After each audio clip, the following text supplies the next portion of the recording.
who do know who John is, should be already here.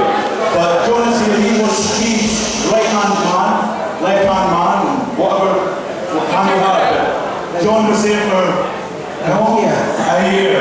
So come on, John, tell us a little bit about your time with Keith.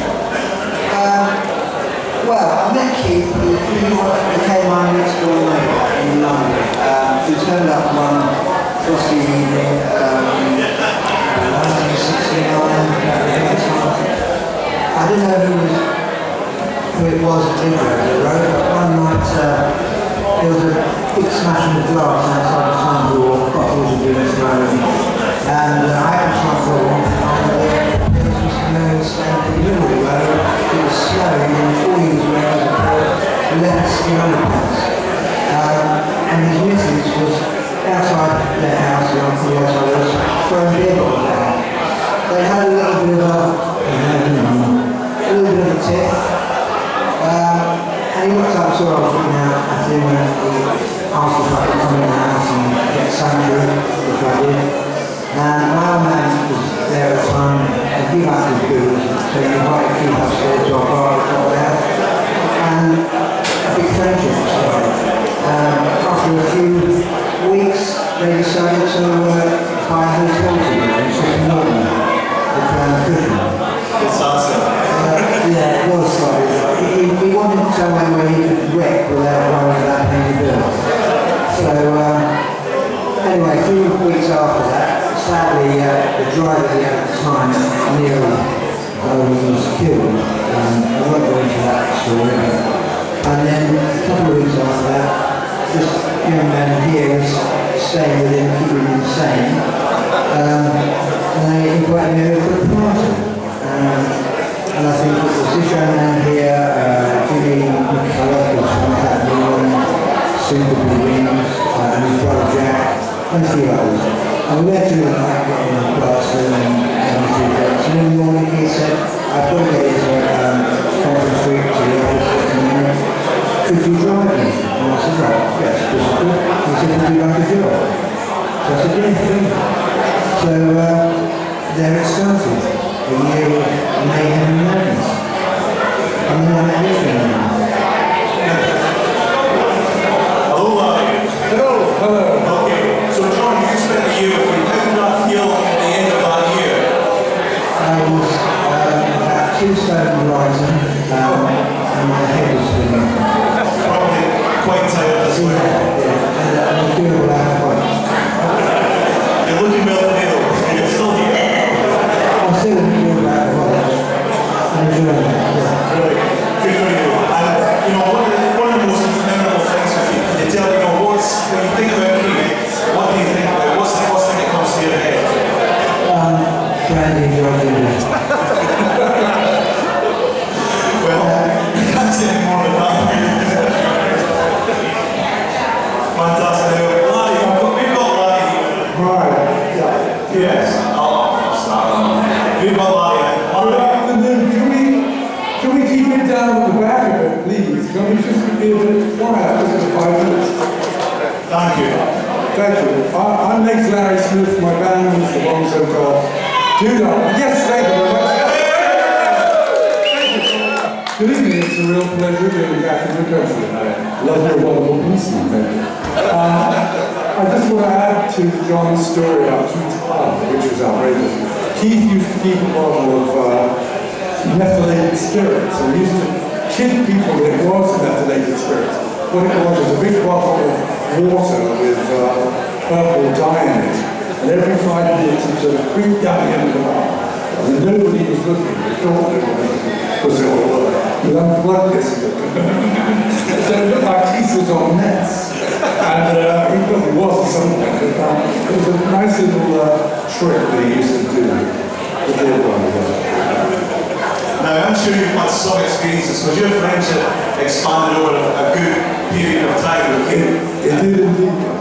Yeah, and you know, I'm sure, like many other people who knew Keith, yourself, John, and others, I'm sure you've all got your fond memories, you've all got your dark memories, and you know, what's the fondest memory of Keith?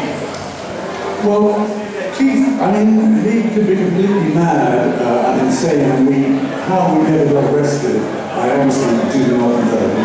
We had a week in the West Country, and Keith's invented, and the stuff he did was outrageous. I'll tell you a little bit about it, but I think with Keith, his warmness of spirit, and he was so generous. When we were in a pub, which was practically every second, there was no front to Keith, no side. He'd be first up to go and get around the drink. He wouldn't be sat there like the rock legend that he was, that he is. He was just a very generous guy, you know, a spirit, and a warm-hearted guy. And then he could just switch and go completely ballistic but he was never, his violence wasn't ever directed at people. I don't believe it was inanimate objects. Yeah. Hotels, cars, everything that he gets hands on. Junkets, beautiful junkets. As we all know, 35 years to this very day, Keith passed away. I'll stop spitting. Keith passed away, and now 35 years on, his legacy still lives on. People still speaking about him. People still trying to imitate him, you know, in every way, on and off the junket. But, you know, he was a phenomenal drummer, you know, but on and off the stage, I think he was the world's greatest entertainer. And would you vouch, you know, would you think, you know, along the same lines? Absolutely, yeah. I mean, I keep hearing about, we're trying to make a movie about Keith, but I can't imagine that happening. I can't imagine anyone who played Keith. I just can't imagine. I saw a movie the other week, Walk the Line, about Johnny Cash, which was a great movie. And the guy that played Johnny Cash was great. You know, he was convincing as Johnny Cash, but I can't imagine anybody being up there as Mr. Mears. I suppose that's why there's not a movie about Keith Mooney. It's so bloody hard to get to know. I think keep hearing there's a movie going to be made, but not live. Yeah, that's right. It's getting too old now. Yeah. But let's hope something does happen, Keith, because I think it's like, you know, it needs to be celebrated and people need to know them a bit more, you know. Absolutely. Right. Now, Larry, is there any more stories you want to share with us? Is there anything that you've never told before that you can tell? I didn't know. The brain is going a bit more. But have you all heard about the trouser whipping in Marks and Spencer's? Have you heard that story? It's true. We had a week's holiday, and Keith rang me up and said, look, I've got my car, I've got a driver, dear Neil, who met with the track again, as we all know. He said, let's go off to the West Country for a week. So I said, okay, great. So he turned up in his pink Bentley, and Keith had two large speakers built into the grill of the Bentley, and we had a microphone on the back seat. And we spent a week going around Plymouth, around Devon, or wherever Plymouth is, and we ended up one morning, we picked up two girls, as we do. And we thought we'd do a little happening. So we rehearsed this kind of script, which involved me having a wife, which is one of these girls, and Keith having a wife. So I went into Marks and Spencer's one busy Saturday morning in Plymouth with this girl as my wife. And I said, good morning, I'd like to test some work trousers, please. And the young assistant said, well, certainly, sir. So she went up and put their trousers, and I took his trousers and I started to this. Are they strong enough? I'm not really sure. And my wife said, he needs them for his work. They've got to be all his job. And this girl, you see the girl getting a bit nervous, a bit worried. And at that point, Keith was programmed to come into the shop, and all eyes turned on him. I'll test those trousers. So he grabbed one leg, I grabbed the other, and we just ripped them apart. And the girl, the sales assistant, burst into tears like this. And then the store detective came, the manager came, the shoppers were outraged. And then at this point, the driver,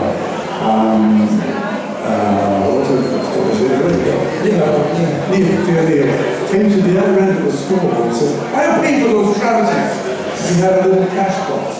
And we put 100 quid in them every day. which was a lot of money in those days. And so he waved the fiver, and everybody took he paid for the trousers. We didn't get arrested because he had a separate bag for each leg. And then we went across the road to a G-plan furniture shop. The furniture was displayed all over the big white pavement and went for sale signs. And we sat down and had lunch. We had a couple of beers and some sandwiches. And you could see the staff in the middle of the back of the shop, the manager going, what is going on? He had such an aura of invincibility about it. It was like, don't mess with us. Because we were off our fucking heads. So nobody came out and said, do you mind clearing off? Another time I would go into some toff, which you probably think I am, and order a large brandy and soda. Go in, nobody on the same trip to Devon, and I'd be warning a large brandy and soda, please. And the governor was going, and in the car park, Neil, the driver, would be attaching a large smoke capsule to Keith's boot with sellotape, and he'd light it, and I'd be and Keith would come in, and by then the boot would just be beginning to smoke. And he'd say, good morning, how are you? And then I'd get him a drink, and we'd just be talking about marriage and the kids. And the bar would be filling up with this bloody smoke. And some governors just threw us out. And others said, another drink in the house. Incredible week, it was just amazing.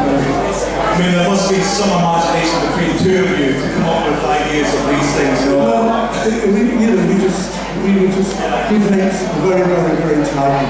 As I say, we had this microphone in the back seat, and same holiday in Plymouth. We went round the corner, and I saw this notice that said Bridge Street. And so I thought, right, so I made an announcement. This is the Plymouth Police Department. There's a large lorry load of highly poisonous snakes overturned in Bridge Street. Would you please evacuate the area? There was this bus waiting for the bus. And they went, and then we give them a blast of Sergeant Pepper. We get 8-track of Sergeant Pepper. And they'd be just about ready to leave. Well, this is a nice track. So we turned the corner, went along with the promenade. And the holidaymakers with their buckets and spades left and right.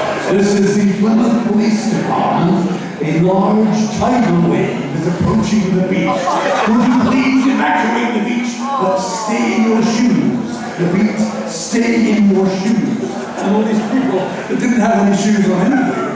What the fuck is this? And then we did another blast of Sergeant Pepper. And went to another adventure.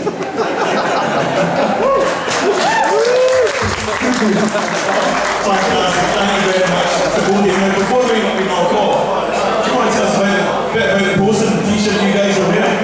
I have, in Keith's honour, I just, Wandsworth all last year, so I'm still an art mad bloke. And I've just designed this print in honour of Keith, and I just think it's the sort of thing Keith would have said. And I'm not really one for self-promotion, but I've got 4 of those if anyone wants to buy one. You might read it for the people who can't see. Okay, right. It just says, there's this guy who's some famous Greek, I can't remember his name, somewhere. He's just saying, up yours, which would be kind of a nice thing for people to do. And he's got a nice thing around Dialogue Moon, don't you all? I got it. Here's the t-shirt as well, folks. So what I've done, I've enlarged Oh, he's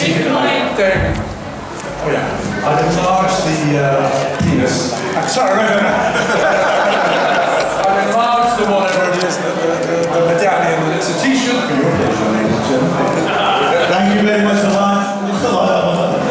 Lex, Larry Smith, and John Moore. Before we finish off, yes.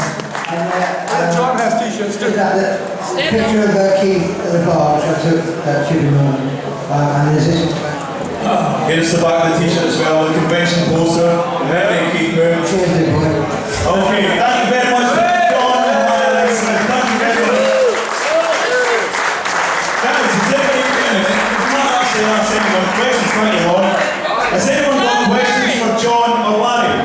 even though they've done a runner, without getting paid, which is good, it's looking for. I do. Okay, hold it. John and Larry, come back. We have questions for you. Norman speaks for the world. Or at least the people in Bush Hall. Welcome back. Let's hear it for John and Larry. Innovation. I have two entirely different questions. First question, and I hope that it's far enough away that it's okay to ask this. My understanding is you were with them the night that Neil died. Oh yeah, it was. I was in the... Was Keith the one driving, or no? That's not Okay. Well, I can tell you the story, but I don't think that's the take for this. it's going to bring everybody down because Never mind that. horrific. All right. Other questions from the audience? Has anybody got a question for Larry or John? Was that guy right to be given a yellow card last night on the match? In the match? No! It's Scotland Rugby. Again. How much involved is the one structure is your strangely, Vivian doing a lot more silly things. Yes, Vivian and Keith did a lot together. They did some great recording on radio, strangely enough though, we didn't really all three of us hang out too much. We would go down to the speakeasy quite a lot, which is our club. And there are no real adventures with Vivian and Keith and myself that I can say right now. Memorable times. Memorable Probably because we don't get times to remember. Absolutely. I can't remember anything else. Has anyone else got any questions for Larry or John? Actually, I've got a good story for this one. You probably won't remember this. The three of us went to Mr. Shaun on night which we were here. And sitting in the corner was Ginger Robbins. Yeah, I remember this. And he loved her. He went insane when he saw her. Just before that, we were talking about drums, other drums. And anyway, come the end of the year, this one gets up and says to us, I've just got to go over and say, I love this lady, how much I love her. So he walked up to this Ginger Robbins and he said, I think you're absolutely wonderful, Mr. Baird. We both fell on the floor. It was so funny. She looked at me as if she hated being interrupted anyway by some lady offering over her table. She was dining alone, and I waffled on. I'm a tap dancer too, as I was. And there's good night, Miss Baker. And she said, who is this bloke? Ginger Rogers being the dancing partner of Fred Astaire. Everybody's under 18. Yeah. He's lovely. Fred Astaire, was he in Cream? No. What? Was Fred Astaire in Cream? Yes, he was. He was the Sept.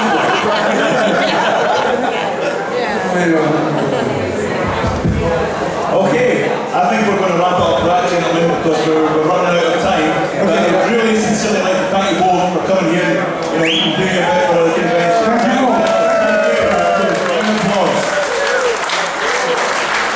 Okay, I think we'll get some nice sparkling of music at this nice low level for everybody to relax and enjoy, have a few drinks, and we'll keep you posted what's happening next very soon. Thank you.